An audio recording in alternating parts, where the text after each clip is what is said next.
அனைவருக்கும் வணக்கங்க. இது பாருங்கள், பவளமல்லிங்க. இது இப்போ சீசனுங்க. ஏதாவது குளிர்காலத்தில் இந்த மார்கழி மாதங்கள்லாம் இது நல்லாவே ரொம்ப அழகாக பூக்குங்க. பாருங்கள், குட்டி குட்டியாக அது ஒரு ஆரஞ்சு கலர் காம்போடு அவ்வளோ அழகாக இருக்குங்க.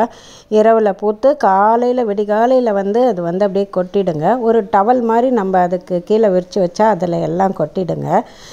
ஏன்னா இந்த மலர் அவ்வளோ தெய்வீக அம்சம் நிறைந்ததுங்க. திருமாலுக்கு ரொம்ப பிடிச்சதுங்க. தலை விருட்சங்களில் இதையும் கோயில்களில் ஒன்றா வளர்ப்பாங்க. ஏன்னா இது அவ்வளோ தெய்வீகத்தன்மை உள்ளது.